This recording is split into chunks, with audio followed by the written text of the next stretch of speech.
MK dan juga salah satu yang mencari saksi. Jadi mencari saksi 68 orang itu saya di 2 kecamatan. Jadi kecamatan Bulan Lada dan kecamatan Bulan Belanda itu yang nyari saya tuh Pak Karni. Jadi pada intinya saksi yang saya cari itu semuanya palsu. Anda juga palsu? Palsu, betul. Betul, palsu. Dia tidak nusuk. Jadi pada waktu pemilu kada, kebetulan saya kan domisili di Jakarta Pak Karni. Oh ya, siapa yang minta Anda? Kebetulan saya kan punya saudara. Saya Pak Haji Ujang Iskandar ST yang bupati yang yang musuhnya ini Pak Sugianto itu kebetulan bapak dengan bapak saudara kandung dengan saya. Nah jadi saya diminta oleh beliau supaya membantu mencari saksi gitu Pak. Nah jadi kebetulan saya tanggal 5 Juni 2010 saya ada di Sampit, tanggal 6 Juni baru saya ada di Panglanbun lewat darat. Nah jadi tanggal 6 Juni itu saya ketemu dengan Pak Ujang Iskandar, langsung dibawa ke rumah beliau dari jam 9 pagi sampai jam 4 subuh. Kita orang 5 itu cari untuk membahas masalah rencana tuntutan di Mahkamah Konstitusi gitu loh Pak. Terus keputusannya memenangkan saudara Anda? Iya, memenangkan saudara saya. Jadi sekarang dia bupati? Belum. Kenapa? Jadi karena adanya keputusan pengadilan Jakarta Pusat bahwa Rana Mutiara itu dinyatakan bersalah. Gitu loh Pak. Nah jadi kita sendiri. Ya, tapi apapun juga itu bukan kesalahan MK. Betul. Anda membawa saksi 68 orang palsu. Jadi gini Pak, saksi 68 orang itu selama di Jakarta pagi, siang, sore dan malam itu kita tatar Pak, kita suruh. Iya, ngerti saya. Betul. Ya, MK ketipu oleh Anda. Nah sekarang begini Pak, kalau memang MK itu ketipu, saya kan udah buka nih Pak, bahwa saksi yang saya bawa 68 orang itu memang dinyatakan palsu, saya tahu persis. Jadi begini Pak, sebelum dalam persidangan MK selama 13 hari itu kita adakan pelatihan Pak di Hotel N di Jakarta. Nah terus ada simulasi juga gitu loh Pak. Iya. Nah, siapa? Jadi artinya Anda dengan pengikut Anda tadi itu sudah membohongin MK kan? Betul. Artinya MK ngambil putusan berdasarkan keterangan Anda di bawah sumpah. Betul. Kenapa Anda sekarang berbalik? Jadi gini Pak, setelah saya pikir Pak ya, saya ini kan gini, saya jadi orang kan pingin baik Pak. Taruhlah saya kemarin kan salah, apakah saya mesti harus salah selamanya kan gitu loh Pak. Pertama itu, yang kedua lagi, karena saya tahu persis bagaimana karakter di Panglanbun. Karena saya tidak berdiam di Panglanbun pada saat itu Pak. Anda dibayar berapa waktu itu? Ya kalau dibayar mungkin hanya janji Pak. Janji bahwa akan diberi proyek oleh Ujang Iskandar, atau yang lain-lain gitu. Akan diberi. 68 orang ini, saya minta diam ya. 68 orang ini, ya. Anda bayar berapa? Yang bayar bukan saya Pak, yang bayar kan ada lain. Dibayar berapa orang-orang itu? Saya tahu ya, ada yang sampai 6 juta, ada yang 5 juta per orang. Anda sendiri berapa dapat duit waktu itu? Saya waktu itu belum dapat duit, malah duit saya yang kepakai. Berapa dibayar? Saya sendiri belum ada yang dibayar, cuma janji aja. Loh, anak buah Anda aja dapat 6 juta. Bagaimana Anda nggak dibayar? Gini Pak, kalau saya mesti diberi pertanyaan begitu, saya tertantang juga kata Pak Mahfud MD tadi bahwa jangan kasus surat palsu. Nah ini kan juga jadi kasus. Saya gini Pak Karni, bahwa saya beserta lain-lainnya ada berapa orang, 5 orang, sudah pernah diperiksa di Mabes Polri Pak. Terus, sebagai saksi juga sebagai tersangka. Nah jadi sampai saat ini kita artinya proaktif Pak ke Mabes Polri. Saya sering telepon dengan dia meriksa saya sampai sejauh mana pemeriksaan saya. Jadi saya tetap akan bertanggung jawab ini di depan hukum gitu Pak. Anda udah diadili belum? Gimana Pak? Bang Karni. Anda udah diadili? Belum. Majelis hakimnya siapa Pak? Bang Karni bisa sebentar Pak? Sebentar. Anda udah pernah diadili? Belum diperiksa di Mabes Polri. Apa janji saudara Anda itu yang tidak dipenuhi?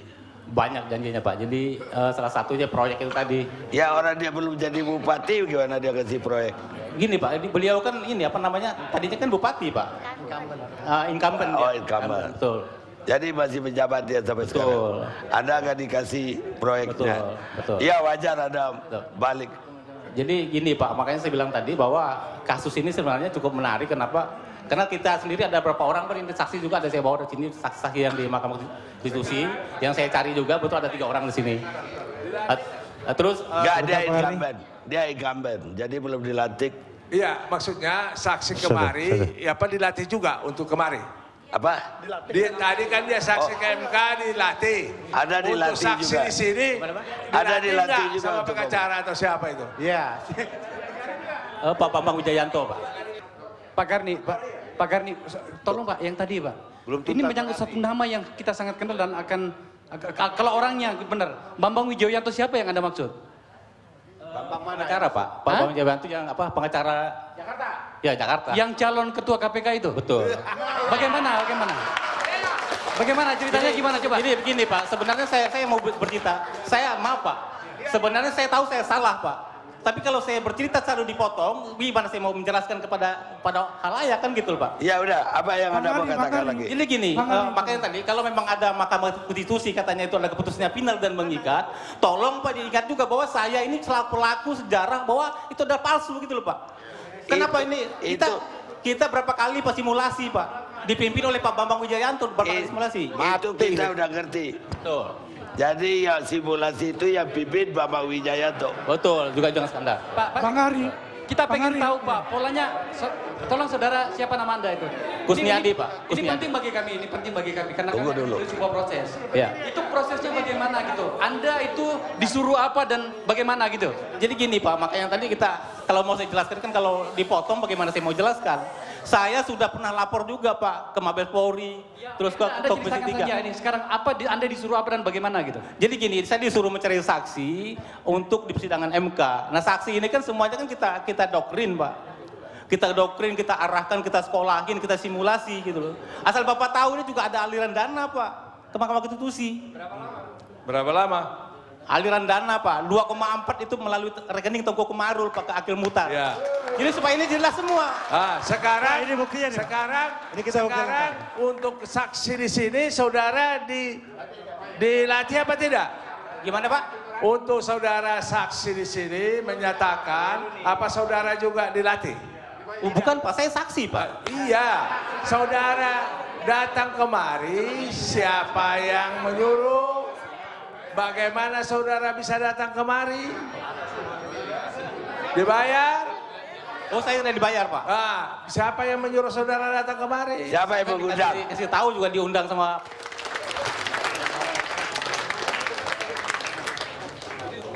Pemirsa, yang barusan kita lihat dokumentasi Oktober 2011. Ketika itu ada seseorang yang ngaku mengkoordinir saksi-saksi palsu di MK, Mahkamah Konstitusi. Dan waktu itu dia bersaksi untuk kepentingan bupati yang terpilih. Dan sekarang bupati yang tidak terpilih atau lawan dari bupati tersebut melaporkan ke Mabes yang tadi dibilang baru melapor, sekarang sebenarnya udah melapor dari dulu-dulu. Sekarang harusnya Pak Sugianto Sabran ada di sini, tapi yang ada sekarang wakilnya. Pak Sugianto aja ada, udah datang. Beliau bupati, calon bupati, calon wakil. Pasangannya Pak Sugian. Ya, Bapak juga melapor atau Pak Sugianto aja lapor? Jadi satu kesatuan dengan Pak Sugianto ya pada saat itu ya memang saya juga ikut melaporkan dengan Pak Sugian ya, tapi pembaruan laporannya ini juga yang tanggal 19 hanya Pak Sugianto. Kenapa kemarin itu dilaporkan lagi? Zaman dulu kan udah lapor tuh, malah tiba-tiba ngomong di LC dan saya kaget, saya stop itu bicaranya teman saksi itu. Ya. Terima kasih Pak Karni Ilyas. Assalamualaikum warahmatullahi wabarakatuh. Jadi peristiwa pelaporan Pak Sugianto tanggal 19 ini tidak lain adalah terkait dengan sengketa pemilu kada tahun 2010 yang telah diputus berdasarkan putusan Mahkamah Konstitusi tanggal 7 Juli tahun 2010. Memang saya sendiri pada saat itu hadir walaupun tanpa pakai pendampingan kuasa hukum hanya karena yang digugat adalah pihak KPU. Tetapi setelah beberapa kali persidangan yang saya ikuti, betul-betul melihat fakta persidangan, yang saya lihat itu betul-betul saya dapatkan sesuatu kejanggalan dan irasional menurut saya. Bahkan betul-betul sidang pada saat itu sangat tidak objektif. Karena pada saat yang bersamaan giliran saya interupsi pada saat itu, ketua panel majelis MK-nya Pak Agil Mukhtar, agar saya diperkenalkan untuk masuk sebagai pihak terkait. Pada saat itu saya ditolak mentah-mentah dengan alasan saya tidak bawa kuasa hukum. Tapi tetap tidak bawa pengacara tetap maksudnya. pakai pengacara. Tapi saya kemukakan. Tapi dalam hal ini yang mulia, sidang ini betul-betul kelihatannya hanya melihat keadilan formal aja. Karena yang saya hadapi adalah ini incumbent. Saya betul-betul terusik saya sebagai pihak terkait. Tapi tetap ditolak. Nah, pada akhirnya juga saya terus ikuti persidangan, dan pada saat putusan itulah betul-betul nestapa duka bagi masyarakat Kobar, khususnya pendukung pasangan Sugianto Eko Sumarno. Salah satu putusan terdahsyat adalah mendiskualifikasi pasangan Sugianto Eko Sumarno dengan dalil money politik, intimidasi, sedemikian rupa tanpa sekali-sekali memeriksa hasil suara. Dan pada saat itu memang keputusan pleno KPU memenangkan saya secara telak, sehingga selisih saya dengan incumbent hampir 12%, Mbak. Nah, oleh karena itu, setelah berjalannya waktu, ada beberapa saksi, termasuk saudara Kusniat ini, datang ke tempat Pak Sugian. Dia menceritakan fakta yang sungguhnya, bahwa atas saksi-saksi yang dibawa di persidangan MK pada tahun 2010, tepatnya Juni sampai Juli itu, ya betul-betul ini didramatisir sedemikian rupa. Nah, atas dasar itulah beberapa saksi itu juga, dan saya dengan Pak Sugianto melaporkan ke Mabes Polri di antara 2011 sampai 2012. Ya, Anda melapor waktu itu. Tidak ada follow up dari Mabes, ya toh? Betul, Pak. Yang mendorong Anda melapor sekarang apa? Kok Anda laporin lagi Bambang Wijayanto? Ya, jadi sebetulnya begini, memang ada Pak Sugianto koordinasi dengan saya pada saat tahun 2013, ya.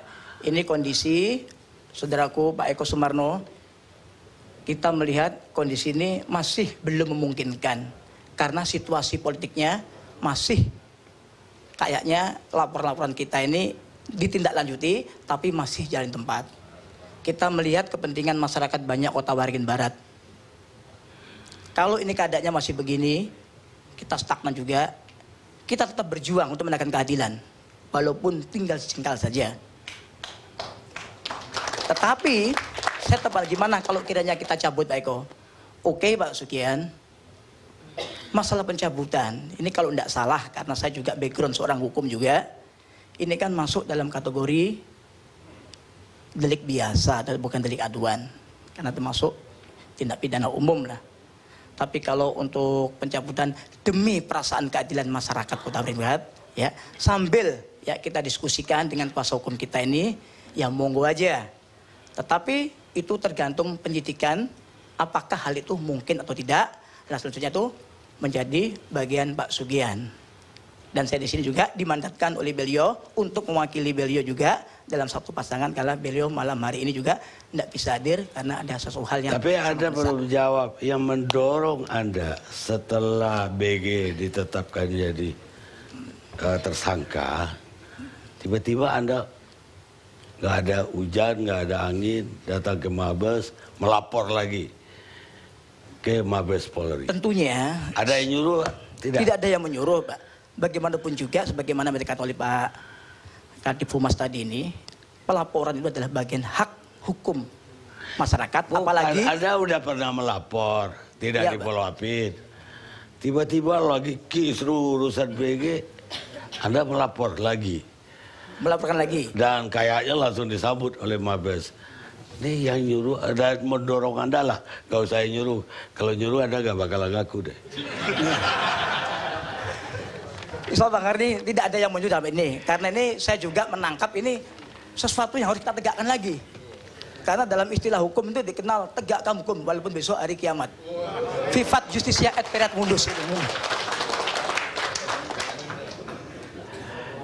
Karena saya pikir walaupun saya tidak akan lebih jauh mempolitisasi keadaan, bahkan saya juga tidak akan menjustifikasi apalagi membunuh seorang, tapi saya dan Pak Sugianto tetap punya hak politik, dan saya pikir karena yang menjadi biasa kapanpun sebelum apa yang di SP3 kan tetap hak itu akan saya gunakan, baik secara sendiri maupun bersama-sama dengan pasangan saya. Baik, terima kasih.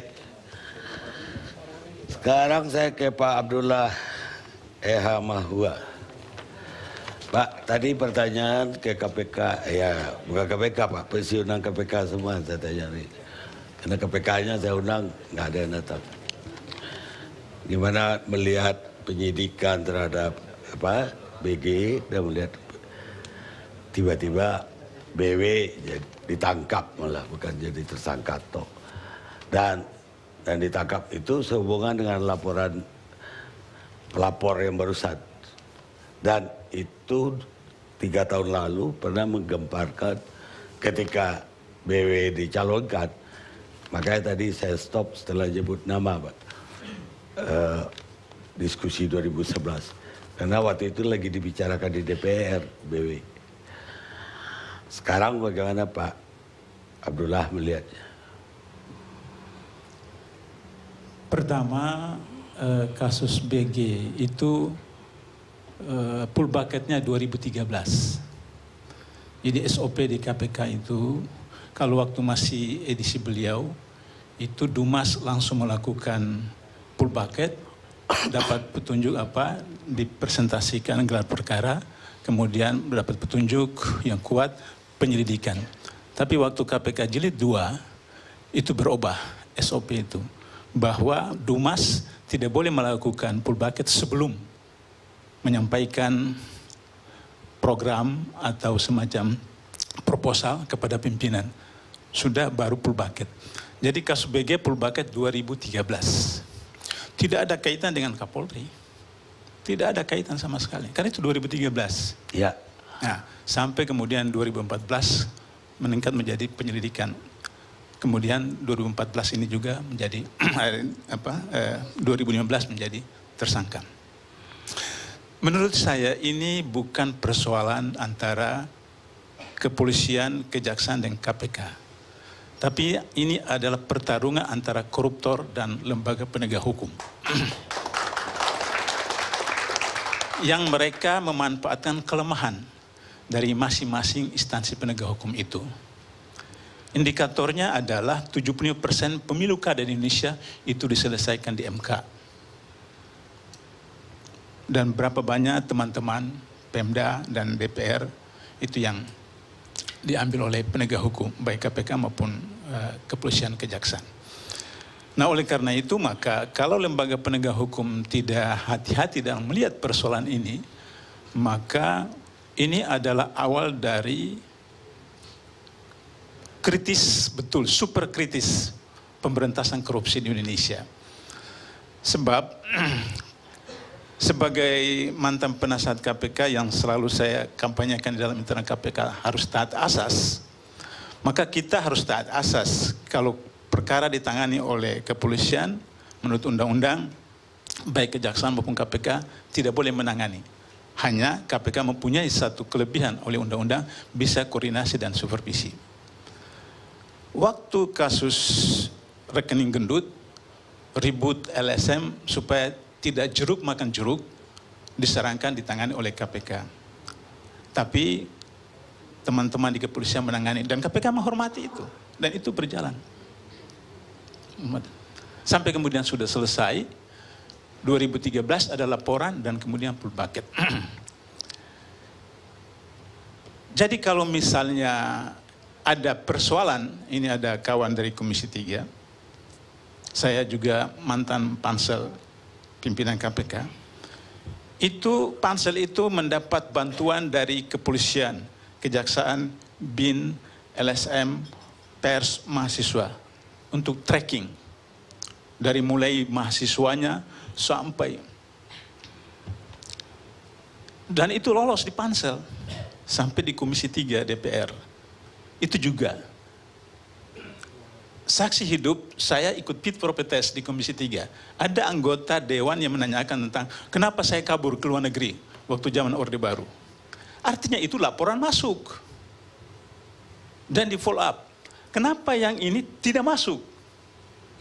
Berarti ada suatu kebetulan, eksiden atau sengaja sebagai bom waktu yang sewaktu-waktu kalau diperlukan ini menjadi semacam ya saling menyandra, tarik menarik, atau karena itu tadi saya katakan ini koruptor dengan penegak hukum. Nah, sehingga dengan begitu maka saya menyarankan persoalannya adalah di tangan Presiden Jokowi. Harus tegas. Kalau yakin bahwa sudah 2 alat bukti seperti disebutkan oleh Bareskrim, segera terbitkan Kepres penonaktifan saudara BW. Sebab dalam undang-undang itu tidak disebutkan berhenti, tapi diberhentikan sementara. Bahasa undang-undang dalam pasal 32 itu, diberhentikan sementara. Ayat berikutnya, proses pemberhentian itu dilakukan oleh Presiden. Jadi tidak perlu BW yang harus proaktif. Tapi itu ada tanggung jawab moral sebagai seorang pejabat negara, bahwa ketika sudah ditetapkan tersangka berdasarkan Undang-Undang 30.002 tentang KPK, kemudian bahwa disampaikan kepada pimpinan KPK bukan domain pimpinan KPK. Tapi itu hukum administrasi negara. Beliau adalah pejabat pimpinan KPK, maka harus melalui KPK, karena bukan individu sebagai tukang beca, tapi sebagai pimpinan KPK. Maka kemudian KPK menyampaikan itu kepada Presiden. Tinggal. Kalau besok nanti kemudian Pak Pandu, kemudian Pak Zulkarnain, terus kemudian Pak Samad lagi dilaporkan, ya kiamat pemberantasan korupsi. Bubar. Tapi sekali lagi terserah kepada Presiden Jokowi. Terbitkan Kepres, menonaktifkan 44, terbitkan Perpu, menunjuk PLT, melaksanakan tugas, pada waktu yang sama menerbitkan Kepres pembentukan pansel pimpinan KPK. Karena ini tahun terakhir, bulan Juni itu sudah harus bekerja pansel. Jadi persoalannya ada di tangan Presiden. Bukan sebagai kepala pemerintahan, tapi sebagai kepala negara. Jadi ini bukan intervensi. Kalau sebagai kepala pemerintahan mungkin intervensi. Tapi sebagai kepala negara harus bertanggung jawab atas semua keamanan, ketidakamanan dari masyarakat negara. Sehingga mungkin Pak TR saya minta maaf. Barangkali perlu dipikirkan kepolisian itu di bawah Menteri Dalam Negeri seperti zaman parlementer itu. Atau di negara-negara kalau yang di lain. bawah menteri kepolisian, kalau menterinya dari orang independen sih gak ada masalah. Tapi kalau suatu waktu ya jadi menterinya orang partai, itu masalah. Berarti kita bicara tentang sistem. Ya. Kita bicara sistem. Kalau begitu harus kita perbaiki sistem. Ketika dipimpin oleh beliau, 2005 KPK hanya mengkampanyekan 4 pilar reformasi birokrasi. Dan hari ini sudah periode ketiga, hanya sekitar 3 instansi kementerian yang melaksanakan itu.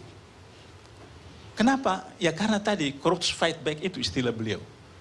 Kalau itu dilakukan, maka orang yang selama ini menikmati Korupsi. uang-uang yang haram, uang halal, itu hilang rezekinya, sumber rezekinya. Maka itu dibiarkan berlarut-larut seperti itu. Bicara tentang sistem. Kalau bicara tentang sistem, maka Kompolnas mengatakan bahwa mereka menetapkan calon itu karena rekomendasi dari Bareskrim. Presiden Jokowi mengatakan mendapat rekomendasi dari Kompolnas. Dalam sistem nilai, di atas hukum itu moral. Tidak hanya asas legalitas formal, ada moral. Maaf Bang Karni, saya mau berikan ilustrasi sebagai seorang... Enggak, kalau itu mungkin saya berbeda dengan Bapak.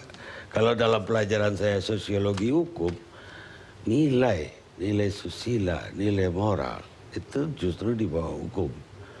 Ketika nilai-nilai ini diberi sanksi, maka dia menjadi nilai hukum. Kalau itu terpaksa saya harus Pak. Iya, Baik. tapi kan ini dilepaskan, Pak. Ya. Dilepaskan. Saya mau berikan contoh dalam Islam, sholat laki-laki, sholat pakai celana saja, menutup lutut dan menutup pusat, sah. Ya. Menurut fikih, Ya. sah. Tapi tidak beradab, Iya.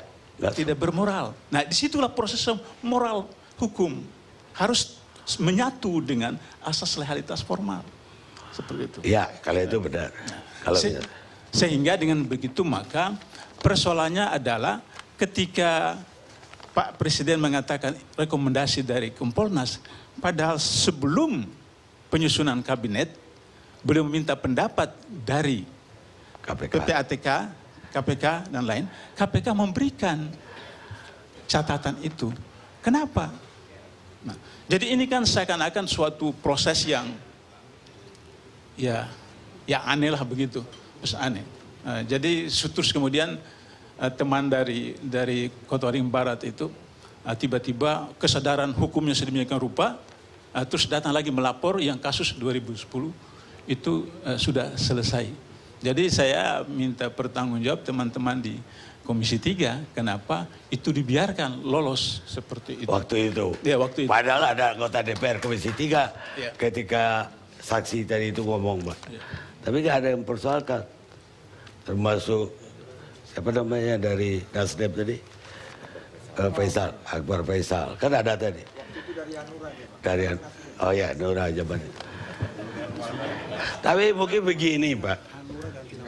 Pak, Ya. kenapa Presiden tidak minta pendapat untuk Kapolri, tapi minta pendapat untuk Menteri? Mungkin jawabannya begini, Pak. Kapolri setelah diputuskan Presiden jadi calon, itu di fit and proper oleh DPR. Sementara Menteri kan tidak, Pak. Tidak ada pertimbangan siapa-siapa. Dianggapnya fit and proper itulah mewakili rakyat Indonesia. DPR dalam asas konstitusional tidak salah karena undang-undang mengatakan ketika Presiden mengajukan. Tapi itu yang saya katakan hanya pada asas legalitas formal, tidak disalut secara bersama dengan moral sehingga kemudian itu dipersoalkan. Kalau maaf Bang Karni, kalau saya Presiden, saya tidak ajukan 1, saya ajukan 2 atau 3. Sehingga kalau memang saya menginginkan 1 atau saya diperintahkan untuk yang ini, saya bisa main di DPR. Supaya kemudian dia yang terpilih. Tapi karena cuma 1 itu mencolok. Dan itu menimbulkan tanda tanya. Kenapa? Cuma dia pada ada 9 nama yang diajukan oleh. Jadi menurut Bapak sekarang ujungnya itu di tangan Presiden. Tangan Presiden. Kita rehat sejenak.